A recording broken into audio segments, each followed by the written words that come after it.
we are saving American lives. We are providing our children with safe schools and playgrounds so that they can be educated and grow up in a fun neighborhood like we all had the privilege of doing in this great community and in this great country. So when you go out there and you see your communities working with this interagency task force, and you see our brave men and women of law enforcement, it is a team effort. This is not a one-stop, one-man, one group, one agency operation. It happens at every single level. Just yesterday, I was honored to meet with hundreds of law enforcement officers from around the country, and I was even more humbled to graduate 245 police officers from the FBI National Academy, representing 48 states and 24 countries.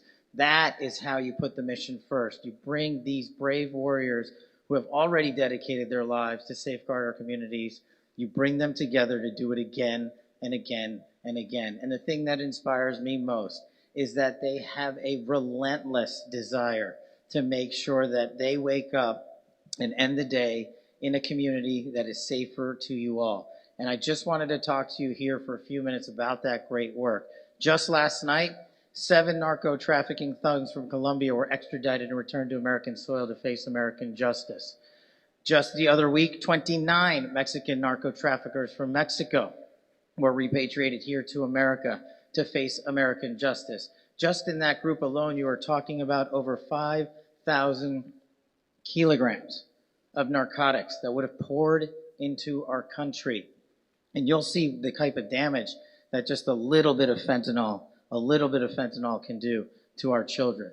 And we're talking about thousands and thousands of kilos. Yes, that is a national security crisis, but the good news is the men and women of law enforcement, in conjunction with the brave warriors that we have in Congress, who have the courage to stand up and fight for their representatives and fight for their constituencies, are leading the funding and legislation we need to make sure we get this mission done. This is not going to be a short-lived process. Certainly at the FBI, it is something we wake up to every single day and go to bed at every single night. And the thought is singular. What is the best way we can safeguard our citizenry? What are we doing worse? What are we doing better? And what's in between? And when we have those answers for you, you see them delivered in the halls of justice in the courts across this country. And that's the great work that is the tip of the spear. But there is so much work behind it from state and local authorities. We are getting after it, not just where the media normally covers. And I want to highlight the following.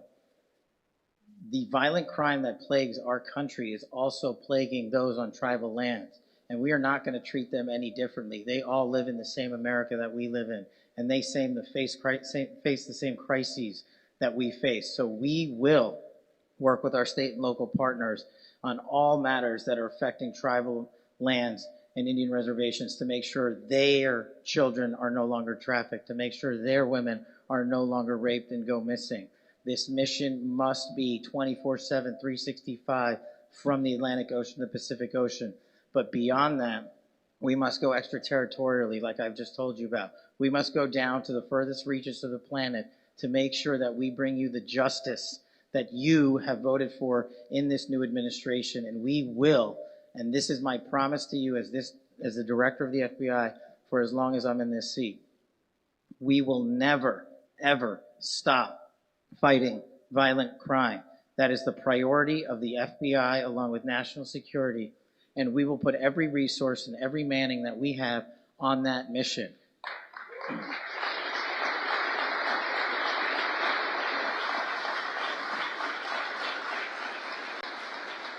And lastly, through this great work, you will see tremendous oversight and reforms at our FBI, which will unfold with our partners in Congress over the coming weeks and months and years ahead.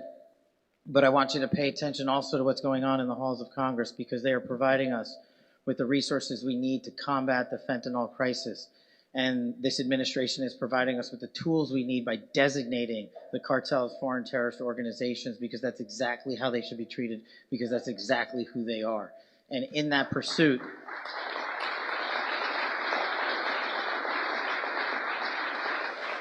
In that pursuit, I look forward to playing a very small part. The FBI will play a very large part, and our interagency partners and our local and state law enforcement officers will start putting more and more and more handcuffs on the bad guys, and good cops across this country will be unleashed to be good cops on a daily basis. And the lasting promise that I will leave you with, and this is a message to the law enforcement community: you have always had the backs of the American people, so the Federal Bureau of Investigation and me as its director will have your backs. Thank you.